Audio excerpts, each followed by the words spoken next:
Welcome to Boomer Bust NFL Fantasy Football Podcast at the G4 Podcast Studio.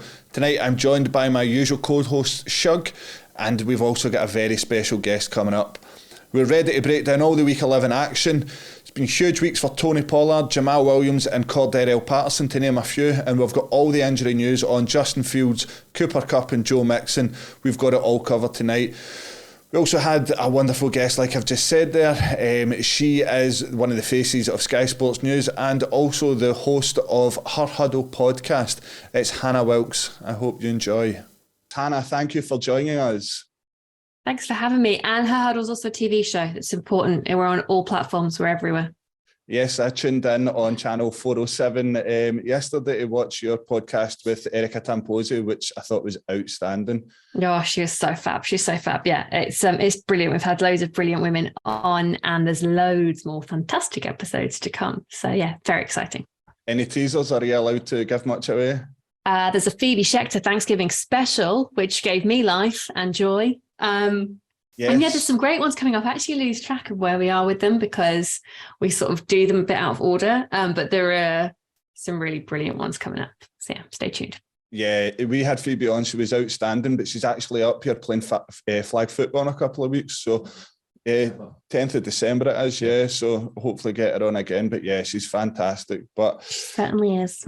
Yes. So the idea for the podcast, where did it come from? Because you kind of started this at the same time as us. So that's how I kind of got in touch, because I thought, well, we're both at the same stage with our podcast, really looking. Crazy things have happened. Obviously, we saw it last season, but I just think you can't stop them. It doesn't even matter who's on the field and who's hurt. Patrick Mahomes always finds a way. It's remarkable.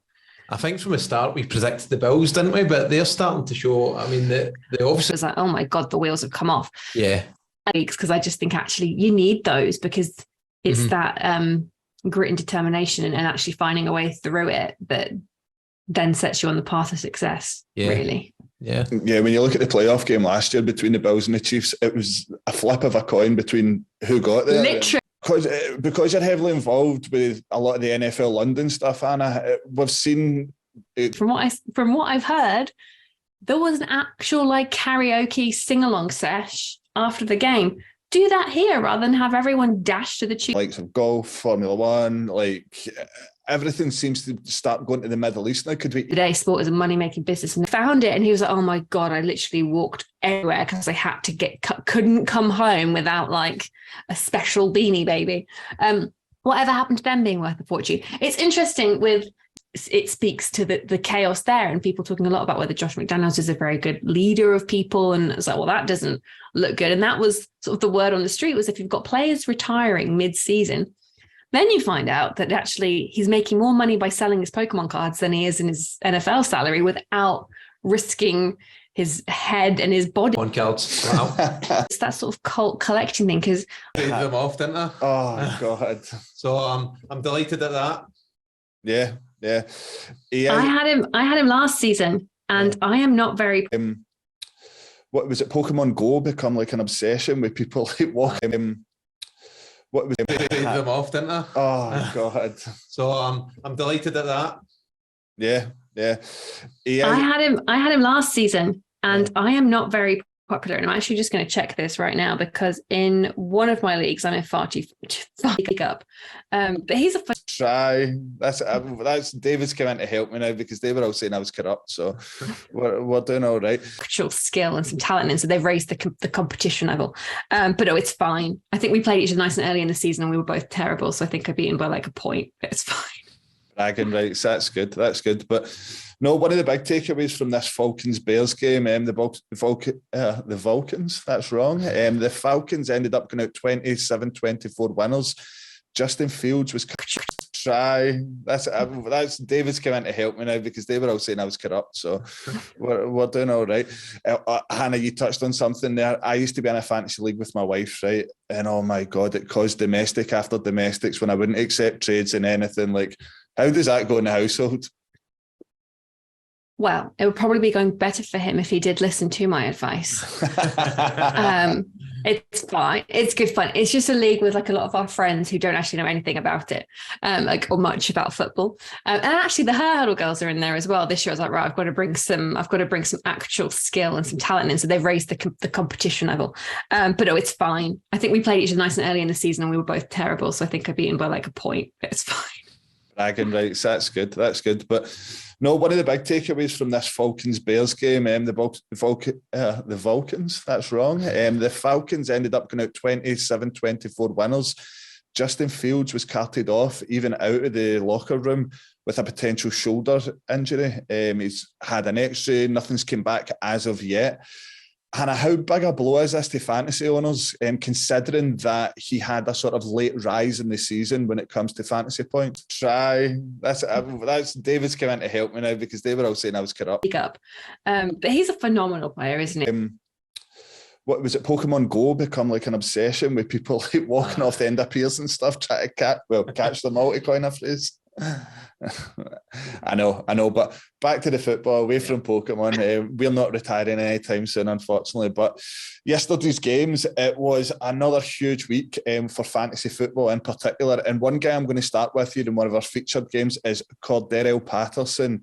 He broke the record for returning touchdowns. That's 11 now, which is the most in NFL history. Yep. Have any of you guys got him? I had him. Traded them off, didn't I? Oh God! So I'm delighted at that. Yeah.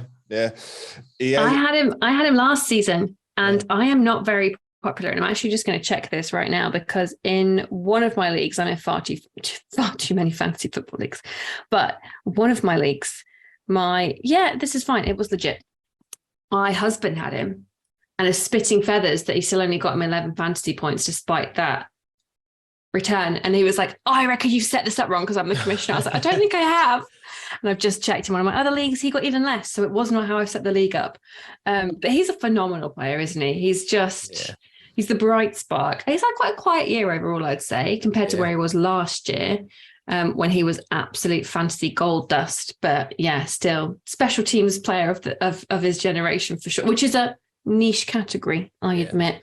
But it's good. Fun. It's funny you should say that because we have a lot of issues with our commissioner as well. He's sitting right across from me. He's quite corrupt. It's a thankless task, isn't it? Thankless. It is. I try and run a podcast. I try and run a fantasy league. In fact, I run 2 fantasy leagues. Be the key word. Try. That's David's come in to help me now because they were all saying I was corrupt. So we're doing all right.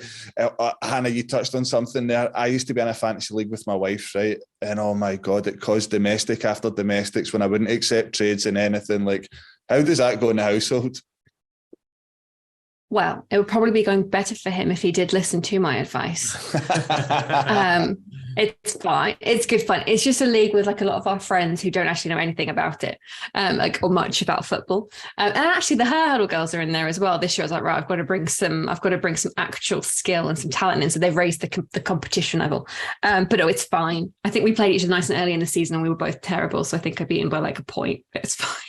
Bragging rights. That's good. That's good. But no, one of the big takeaways from this Falcons-Bears game, the Vulcans, that's wrong. The Falcons ended up going out 27-24 winners. Justin Fields was carted off, even out of the locker room with a potential shoulder injury. He's had an X-ray. Nothing's come back as of yet. Hannah, how big a blow is this to fantasy owners, considering that he had a sort of late rise in the season when it comes to fantasy points? It's huge because you saw him trending up massively the last couple of weeks. If for whatever reason he wasn't taken in the league, and he wasn't particularly high in drafts, I would say, because it was just he was such an unknown quantity, and he had still got no one to throw the ball to. But yeah, his stock has risen exponentially in the last few weeks, so it is a bit of a blow. But he is day to day, so I think don't panic just yet. I think. Honestly, when do they play this week? I get very confused because it's Thanksgiving, so people playing earlier. I think they're Sunday. I don't think they're playing on Thanksgiving. I think they're Sunday, yeah. Yeah, so you've got some time. I mean, look, didn't we see this the other week with Josh Allen and his didn't practice, limited practice. His elbow was absolutely fine. So, there's always a bit of sneaky games done by these teams. So stay optimistic, but make sure you've got a decent backup, but do not drop him. Whatever you do, not release that kid to waivers, because if it's fine in a couple of weeks, you'll look like a right idiot. Yeah. And Shug, another guy that's been a bit of a polarising figure in fantasy football this season, Drake London. Like, it was hyped so much for this guy to just take off and just not stop. He's had a good game here. Are you looking to pick him up? Is it now sort of ride that wave to the end of the season? Or is it still a guy that's on and off the bench for you? I think he's still a guy that's on and off. He's a guy I've kind of toyed with trying to bring in, but as you said, it's hot and cold. But it's one of those ones you can regret, because I don't pick him up and then he could have another good few games like this towards the end of the season. So he's one of those that's right on the edge. I personally wouldn't rely on him in my team, but I can see why, if you're kind of on the edge of the playoffs, maybe it's worth picking him up. Yeah, I'd a wee bit of gamble on him. What scoring system are you using? Because in my leagues, he didn't have a particularly good Sunday. Full PPR, let me see. I've got it in my notes here. How did he score? Drake London, have you got the graphics? I'm looking at a half PPR league and he wasn't great. He didn't have that many receptions. I don't think he's worth it. I think I've dropped him in a couple of leagues. I think he's too up and down. Yeah. And unless you're in a deep league and you're desperate, then it's worth a gamble, but it really depends on the matchup as well, because generally this Falcons team, not born. I agree with you. You've got a few buys. Maybe he's worth taking a punt on it last, right? But I wouldn't be relying He's on a him. bye week choice. Yeah, exactly. I know why he's down there. Drake London gave them the early lead with a touchdown, but it was just from 2 yards, basically, which earned him his 7 points in the game. And that's all he did. Yeah, this is crazy. Given how high scoring this game was in terms of fantasy points, it is all he did. What is going wrong there? Is it a case of they don't trust to throw the ball at him, or? And I did ask a question there about, does it become a liable fantasy option, and that answers the question that no, with these sort of targets, absolutely not. Like, but we move on from him. Another wide receiver, which a lot of folk are toiling on and off of, is Amari Cooper at the Browns. The Browns going down 23-31 to the Bills this week, taking an early lead through Cooper. Hannah, Cooper has been one of these guys who has been hot and cold this year. With the impending return of Watson, we don't even know how that's going to go at the Browns, and the little said about him, the better. Is Cooper the kind of guy that he could, and to coin a phrase, could he be boom or bust this season, where he could totally take off, take it to your playoffs, win your league, or he could totally nosedive in at the ground? I mean, 2 touchdowns in this game when previous weeks it was inconsistent. I think, you just don't know what this Browns team is going to look like in 2 weeks' time. Yeah. But he is reliable. He caught 8 of 12 in that loss, 113 yards, 2 touchdowns. So you can't argue with that. He consistently puts up decent fantasy points. I think he's only had 1 week against Atlanta in a really quiet game, but apart from that, he's been a consistent fantasy performer. If by some miracle he is available, then sure, grab him. But he's rostered in most leagues. He's started by most of the people that he's rostered in, and he's gonna continue to do a job for you down the stretch. I'm just looking at the running as well, and you look at, week 17, big week for a lot of fantasy football leagues. They play Washington, Pittsburgh, week 18.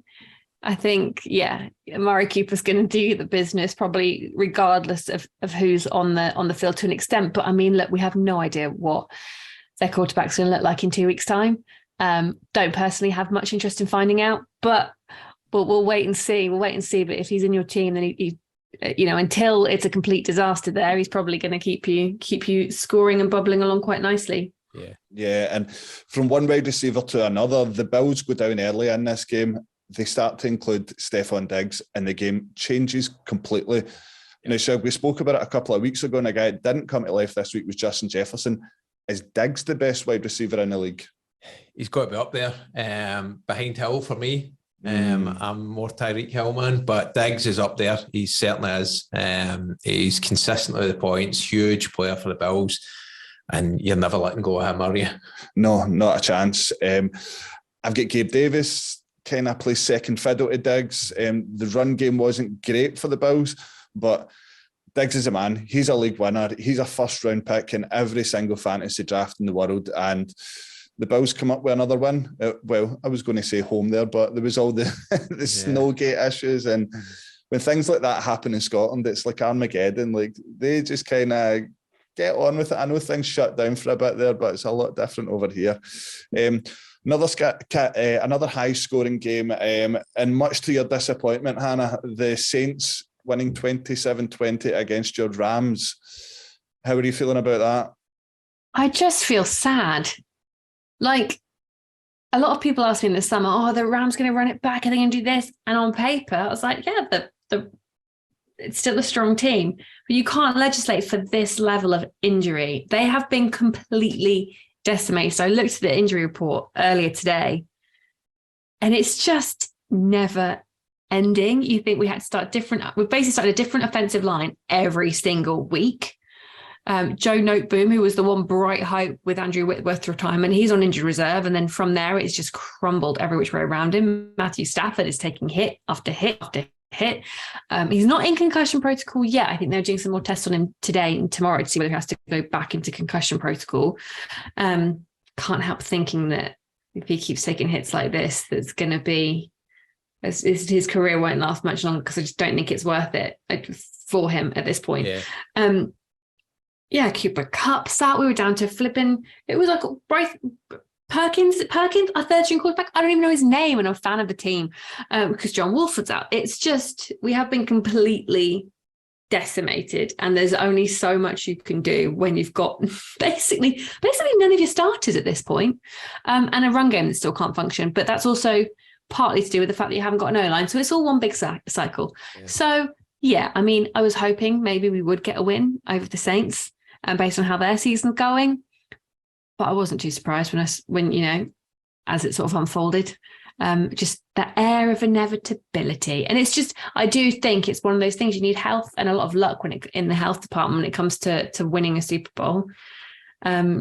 And the Rams has very much run out on that, because they were so fortunate last year in that everyone stayed healthy, bar Robert Woods. And he's not even there now. So, as well, you mentioned Kupp there, out for 6 to 8 weeks. Shug, Stafford with the concussion. I think this is one, I know he's not in the protocol like you said there, Hannah, but because he has been in it, he's now came out of it, and he's took another sort of head-related injury, which looks like a concussion. Fantasy implications, Shug. Any Rams players, does this make it completely irrelevant? I mean, as you said, it's the worry when those concussions start to build up. With similar worries about Tua a few weeks ago, that he would be the same. Luckily, that's not for him. He's come back a better player, so you never know, Hannah. You might see the best of Stafford. You're actually hopeful, but that's a huge impact on all fantasy owners. Yeah, I've picked up, is it Kyran Williams? He's one letter away from having the same name as me. And I think he could play a big part coming into the end of the season, because they're going to start to run it a lot. Yeah. I don't think Darrell Henderson's up to much, to be honest. I've never thought he's up to much. They've never really had much of a run game. Is that fair to say, Hannah? Not since the Todd Gurley years. No, we didn't have much of a run game last year. I think Henderson gets a bad rap. All the focus has been on Cam Akers, and I don't know. I think Henderson's done as good a job as he can do given the circumstances a lot of the time.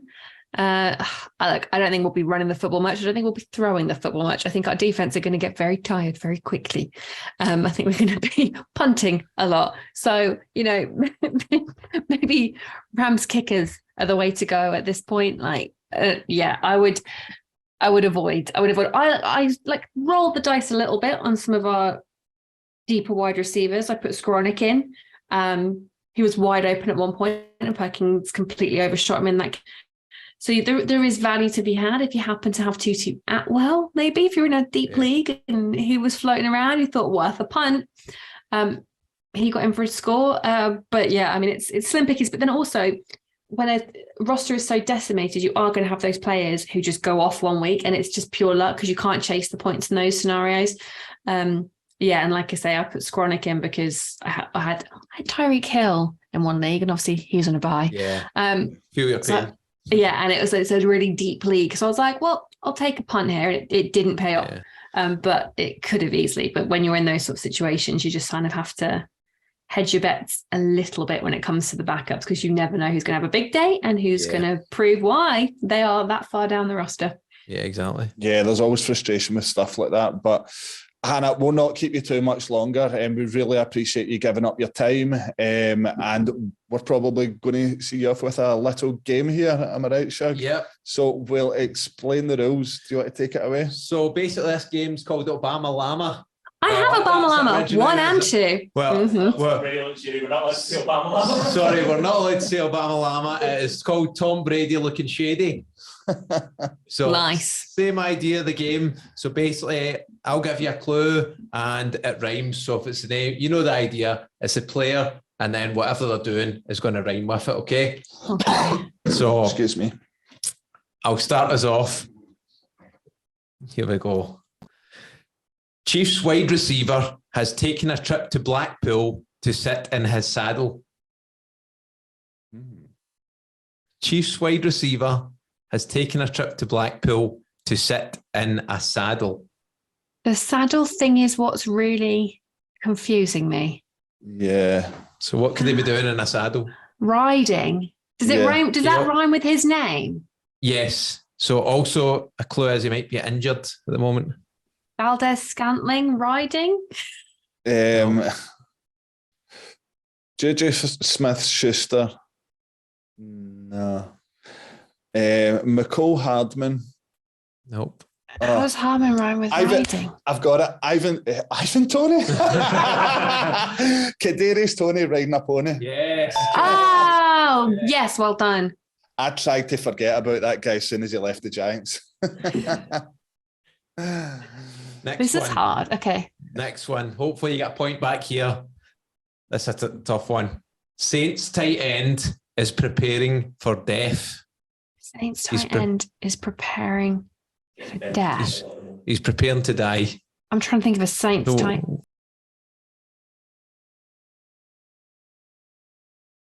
Here, am I right, Shug? Yep. So we'll explain the rules. Do you want to take it away? Chiefs wide receiver has taken a trip to Blackpool. Chiefs wide death. He's preparing to die. Smith-Schuster. No. McCall Hardman. Nope. How does Hardman rhyme with riding? I've got it. Ivan Tony. Kadarius Tony riding a pony. Yes. Oh, yes. Well done. I tried to forget about that guy as soon as he left the Giants. This is hard. Okay. Next one. Hopefully you get a point back here. This is a tough one. Saints tight end is preparing for death. Saints tight end is preparing for death. He's preparing to die. I'm trying to think of a Saints tight. What would you do as you're preparing to die if you're, then so you're preparing for it? Taysom Hill dying on a hill. Nope. That doesn't rhyme. It's the same. Taysom Hill taking a pill. Nope. Is it that tight end? What would you do if you were trying to get things in order for you dying? Taysom Hill's rang as well. I did first. I got there first. Give the point to the guest. This is bang out of order. Give her a get. So this is down to the winner. This is the winner, the deciding one. Lions running back is working late hours. Lions running back. Am Morrison Brown working overtime? No. No. DeAndre Swift is on the late shift. Oh. No. What else can you call a late shift? DeAndre Swift is working. DeAndre Swift working the overtime shift. Kieran gets it. Night shift. DeAndre Swift is working night shift. Nice. That's hard. So yeah. Well done. Close game, guys. Kieran pipped you to the post there by 2-1 win. I think you need more. You need a few more rounds to get your brain working that way. Absolutely. Yeah, he gave me the answers before we start. I'm only kidding. I was really hoping you could beat them. So.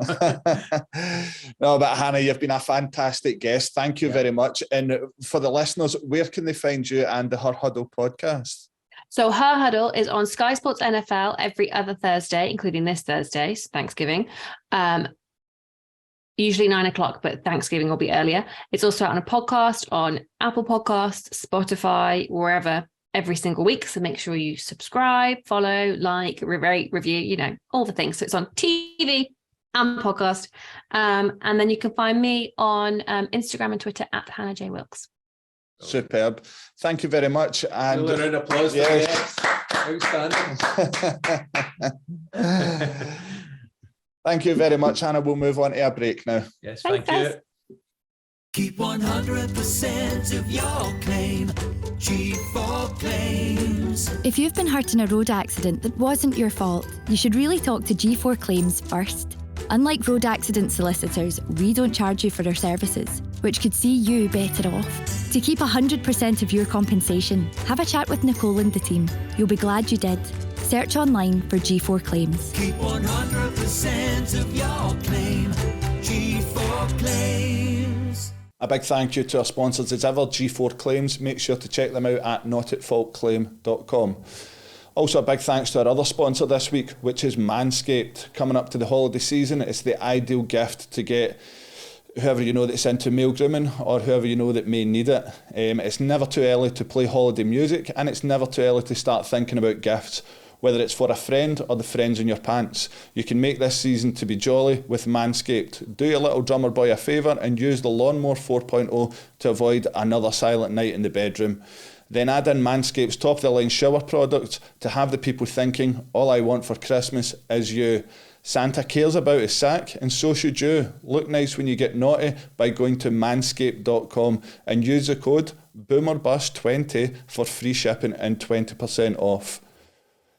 Right in front of me here, we have this product which includes the Lawnmower 4.0 body trimmer and the Weed Whacker nose and hair trimmer feature proprietary advanced skin safe technology to protect your delicate presence. Plus, both are waterproof, so there's no issue clearing the snow out of your driveway. Get 20% off and free shipping with the code BOOMERBUS20 at manscaped.com. That's 20% off with this free shipping at manscaped.com. Use code BOOMERBUS20, Manscaped. Get your jingle balls ready for the holidays.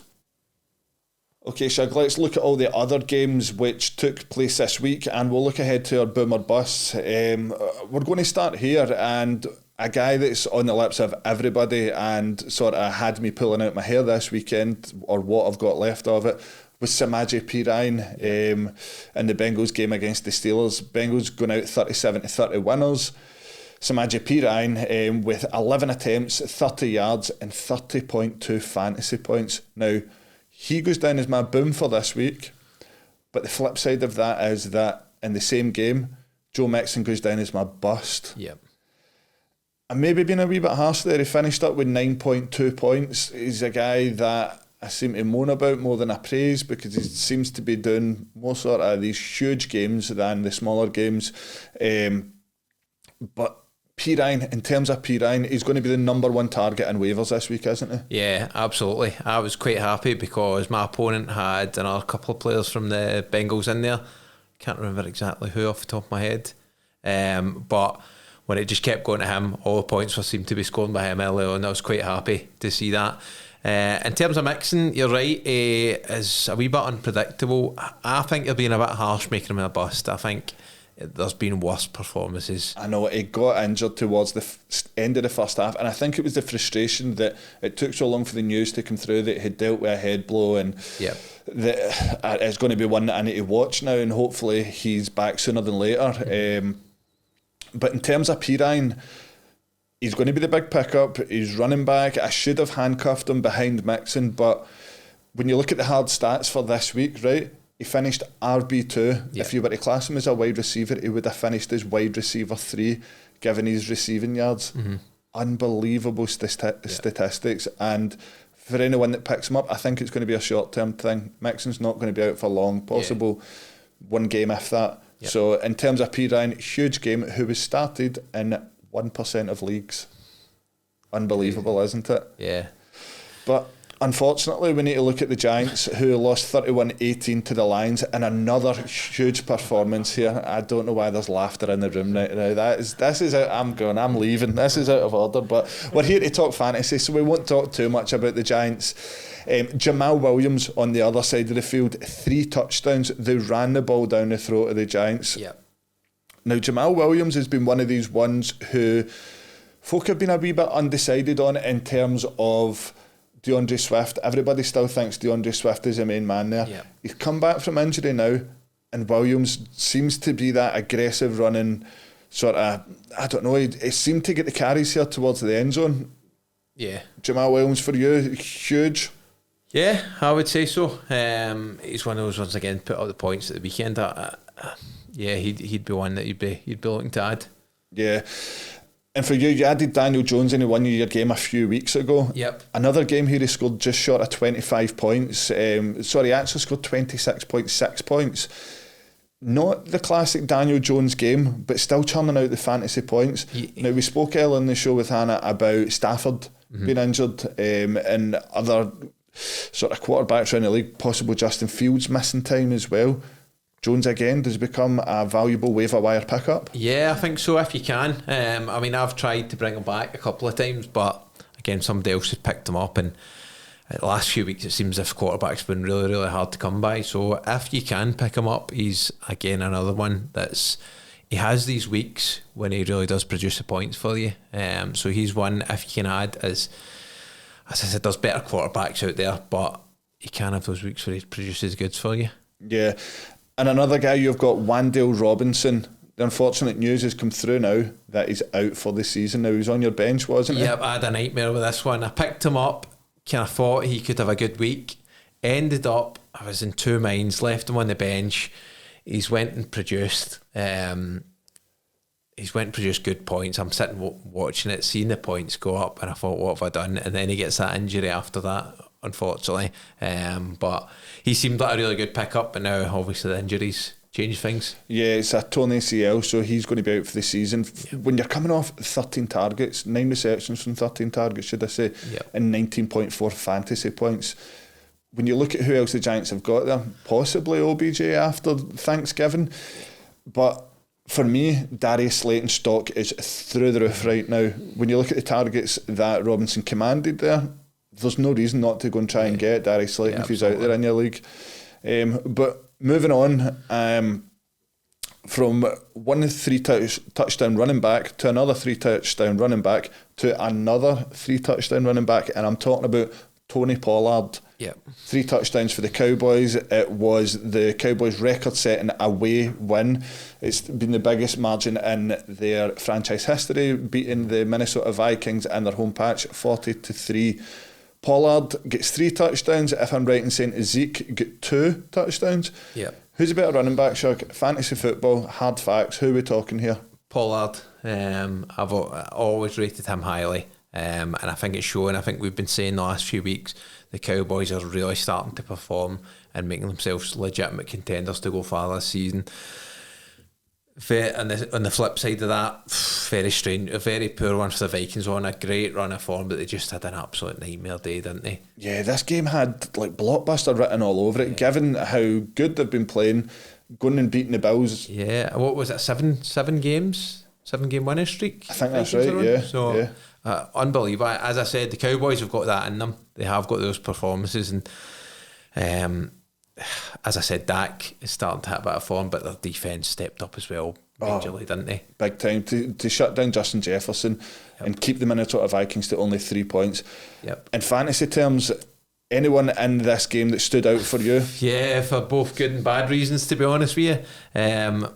I've got my boom I'm going to start with, and that was actually surprisingly for the first time ever, and this raised your eyebrows, Brett Maher, a kicker.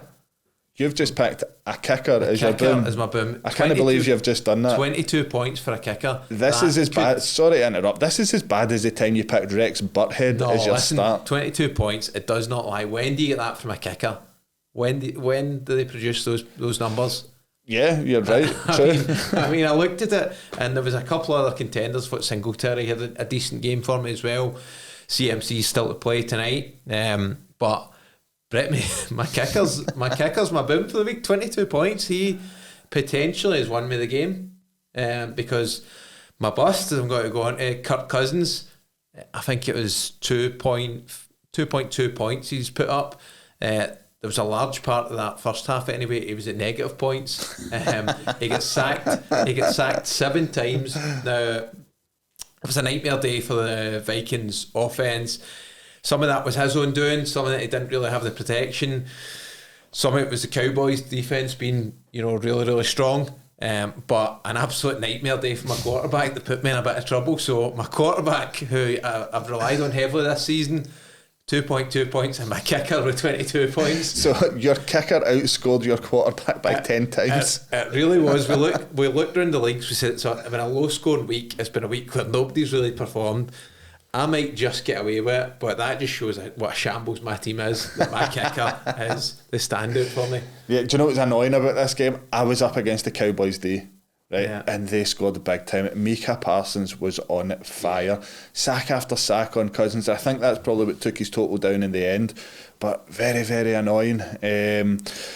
But around the league as well, you have Alan Lazard, but the emergence of Christian Watson, he was left on a bench in our league against you. Against me, which is good. Again, I've got lucky. As much as I said I made a couple of bad decisions, Watson's put up good points. Lazard's one that I've been toying with the idea of trading. Haven't really got the offer in for that. He done okay for me, but I was delighted to see my opponent left Watson on the bench. He's emerged with 21.1 points. Outstanding game for him. And that again, as you look at the margins, he puts him in. I could be losing this week. Yeah, for me now it's 5 touchdowns in 2 games for Watson. He's now the clear wide receiver 1 at Green Bay. He overtakes Lazard for me. Might be a case for you to try and sell low to try and move him on. But for Watson, he's a start, maybe even in the flex slot if you don't trust him as much. But on the other side of the field here, I know the Titans won 27-17. The Packers, it's just been the Packers this season. But tight ends, they're few and far between. We've now heard that Kyle Pitts is out for the season. He's on IR. I don't think we'll see him again this season. It looks like an MCL issue. But one guy who came up trumps was Austin Hooper for the Titans at tight end. Now, he's going to be available on a lot of waivers this week, and if you're struggling for a tight end, that I'd be surprised if you were relying on Kyle Pitts this year. I really would. But if you're looking, Hooper I think is a good pickup. 4 receptions from 4 targets, which is consistent for 19.6 fantasy points. Yeah. Is he someone you're going to dive into the market for? It's hard. It would be. I find it's very hard to get any sort of consistent tight ends. They're very, very hard to come by. You think you've got one, and then the next week they're only putting up single figures. So it's always. I think that every week we talk about somebody different at tight end. Somebody else has their time to shine. So he's not one on my radar, if I'm being honest. But you're right, he can produce days like that. Yeah. The late game last night produced a lot of fantasy news in terms of injuries, right? And I know I was frustrated with the Joe Mixon and the Samaje Perine stuff, but all I seen on social media all week was it's the Kadarius Toney show. Yeah. It's going to be Kadarius Toney, and if there's anything I've learned from his time at the Giants is this guy can't put together 2 games fit. Okay? Yeah. He went out and scored less than a point. I think it came down to injury. Mm-hmm. But in terms of Toney at the Kansas City Chiefs, they're now left with, well, who knows how long Juju's going to be out for. I think, was Valdez-Scantling out for this game as well? Now Kadarius Toney's out. On the other side of the field, there was 2 guys came back that haven't been seen in terms of fantasy football this year. Mike Williams, one of your guys, and also Keenan Allen. Now, Keenan Allen managed to stay on the field for long enough, but Mike Williams went out the game. This ankle injury, same injury again. He only scored 2.5 fantasy points. It's a huge blow, isn't it? The Chargers really struggled injury-wise. And again, as I said, he was one that was in my team. Only produced 2.5 points because of injury. They've just had a season where they've struggled to really get going, and further injury problems are not going to help that at all. Yeah, and for you now, we've just spoke there. Lazard looks to have dropped to wide receiver 2. Williams injured again. Are you now in the market for I've got to be. I've found myself now. My team is heavily reliant on my two big players. That I'm just relying on them producing big performances right now. So probably I will need to get a bit of depth in there. Because as you said, I'm looking at other guys, and there's not really a lot of consistency. There's guys dropping out. I do probably need to bring somebody else in there. Yeah, one guy, and I would be very, very, very surprised if he's available in waivers just now. But for me, I spoke about it on Thursday night. We're waiting for his breakout game. This was it. Josh Palmer came up big time for the Chargers. Yeah. I know they ended up getting beat, but we're talking fantasy football here. 30.6 points, 8 receptions from 10 targets and 106 yards. This guy's potentially got superstar written all over him. He's in a crowded offense that can't keep fit. So for me, he's the man there just now. Yeah, he's one of those ones that would have been tearing people's hair out because, as you said, it's a crowded offence. There's injury, there's uncertainty. So there'd be a lot of people that maybe thought twice about putting in their team, left them on the bench. We've heard a few people of that, and then you're seeing him produce a performance like that. Not just a few. 90% of Josh Palmer owners put him on the bench. It's unbelievable. Alexa, show me fantasy football heartbreak. It's unbelievable. It's right across the league though, but he's just a key example. But as I said, there's so much uncertainty about that team. As I said, I brought Mike Williams in at a time when he was heavily relied on. Then you don't know, people come back from injury, then he gets injured. It's just been one of those seasons for the Chargers, to be honest with you. And you don't know. I mean, Palmer, as you said, that's crucial. You leave him out your team, 90% have left him out and have paid for it. Yeah, in terms of fantasy this weekend, it wasn't a huge weekend for fantasy scoring. It was more of a strange weekend of frustration, and maybe I'm just saying this because I'm going to get beat. I'm heavily reliant on the games tonight, but it looks like I'm beat. But when I look around the league as well, I've got Lamar Jackson at quarterback.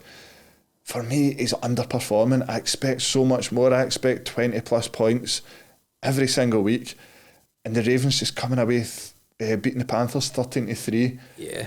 You're expecting a high-scoring game there, and the Panthers have kept him to just 13 points, which was late in the game. Yeah, I think Lamar Jackson as well, the way he started the season probably gave those expectations he would continue those numbers right through, but as you said, right now he's underperformed. He's not putting up those points that you were kind of expecting from him. Still, I would not say over the course and distance of the season he's done well for you.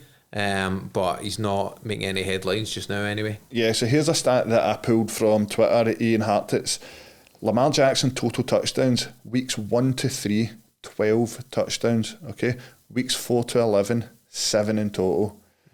He's got to be doing better than that. He's got to be scoring higher, and there's definitely an issue there. Yeah. I don't know, maybe it's just the cast and crew around him's just not good enough, but... Now, looking around the other results, one which I'll highlight just for the sheer hell of it, the Jets going down 3-10 to the Pats. Now, this game is 3 apiece going the whole way up. I've got Jacoby Myers in my team. I know a lot of Jets fans are heavily frustrated. I think there's an issue there with Zach Wilson.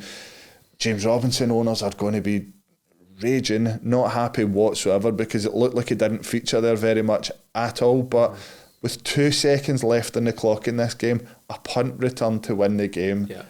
Unbelievable. Yeah. And again, I mean, Jets, I mean, what was it? 2 weeks ago they beat the Bills? That's right, yeah. 2 weeks ago you beat the Bills. It's a story of that team, to be honest with you. You never really know what you're getting from them. And that applies to fantasy. You rely heavily on a couple of players in there, and you just have weekends like that. It's so hard to predict what Jets are going to show up. I know, even if you had the kicker in that game, you're probably getting about 4 points. Yeah. You love your kickers. Another honourable mention, he finishes off with the fantasy relevant, Devontae Adams. Yeah. This guy's a superstar, even in such a poor team as the Raiders, who went on to beat the Broncos 22-16. Talk to me, Devontae Adams. Yeah, again, it seems as if we were waiting for weeks for him to really take off. In the season, we all spoke about him pre-season. We all loved him and what he produced in the past. And he's now starting to really produce for the Raiders.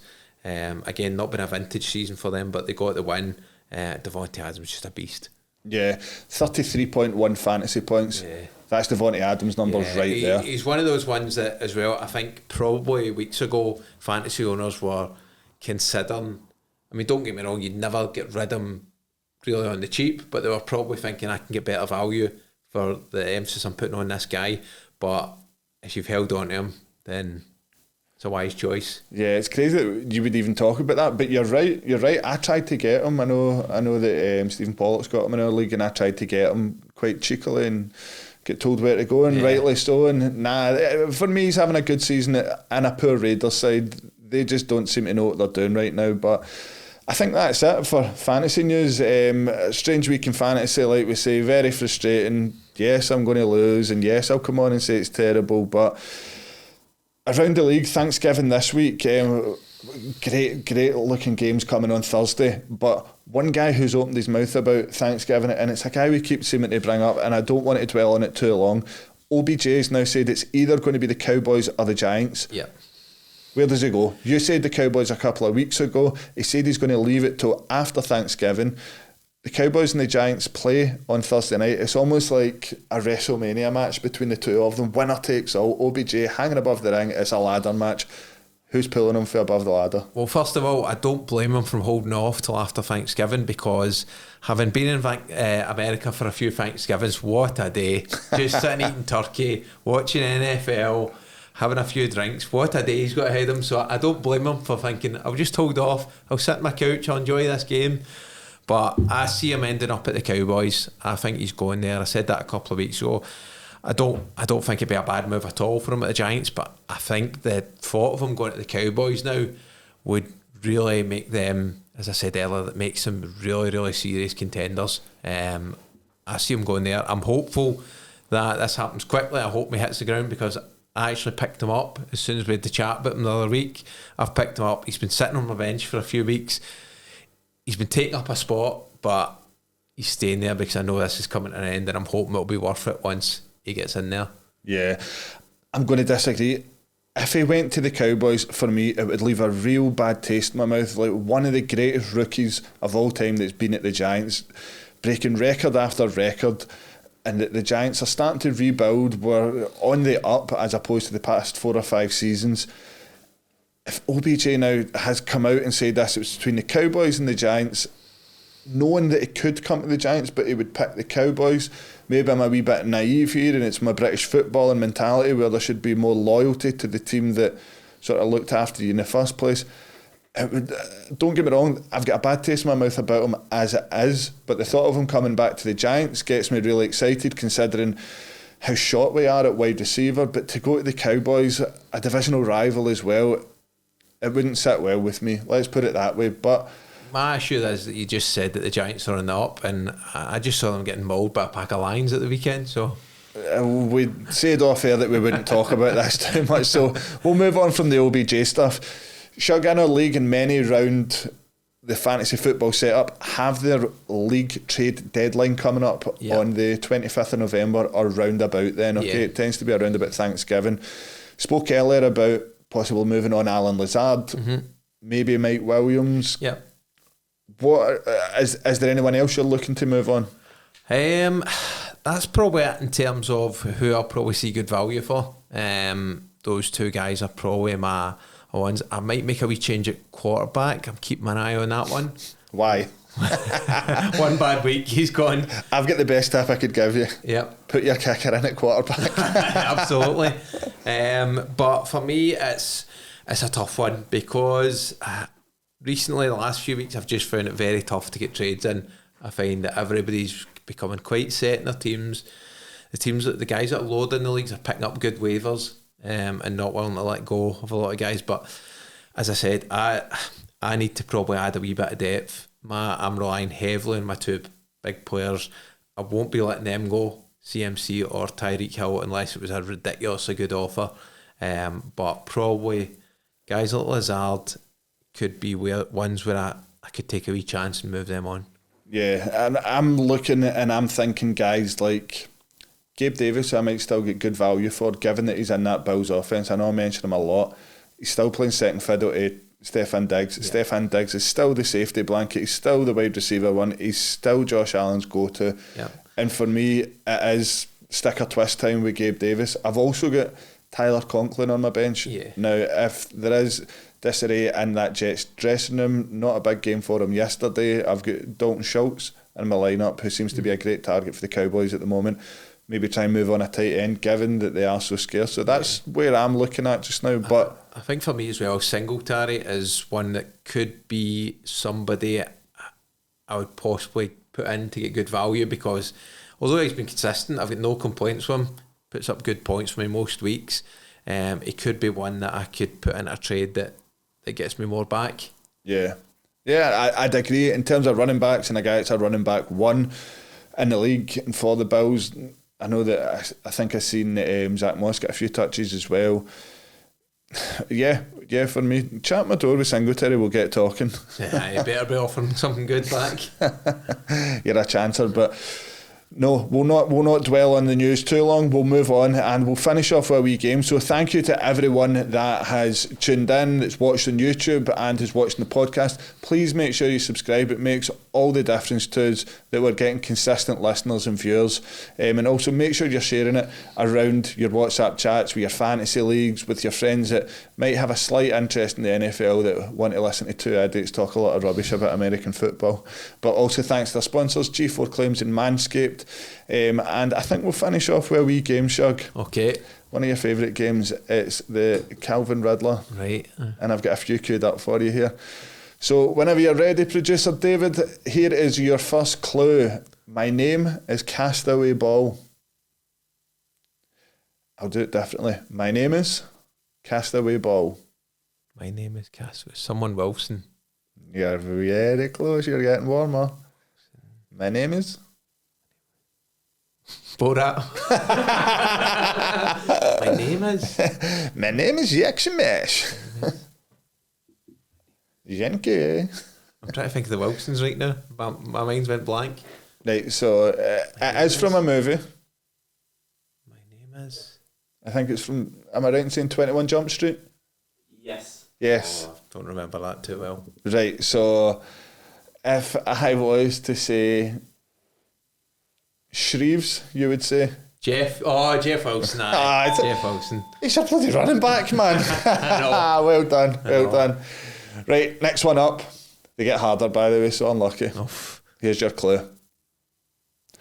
Not old lady of the night in Scottish cattle. Oh, what's his name? Q. What's his first name? Big Q, the kicker? Not old lady of the night in Scottish cattle. Well, it's spelt Young Ho Q. Young Ho Q. Oh. But pronounced Young Wake. Young Ho Q. Wow. So disrespectful. And the third one, right?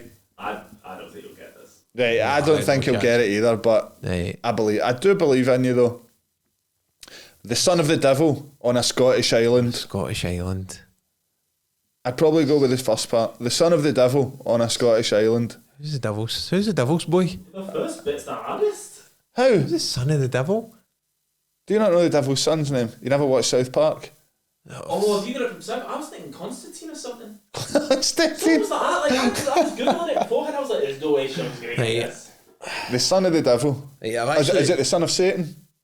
I've I actually... don't think that's right at all. I think you just made this Well, he's a up. South Park character anyway. The son of the devil. boy. And anyway, keep saying South Park. I've actually grown up as an adult. I don't watch South Park anymore, and haven't for about 20 years. Am I taking this for the guy that religiously watches The Simpsons every time he gets in for work? Simpsons is class, to be fair. The Scottish island is doing really good gin.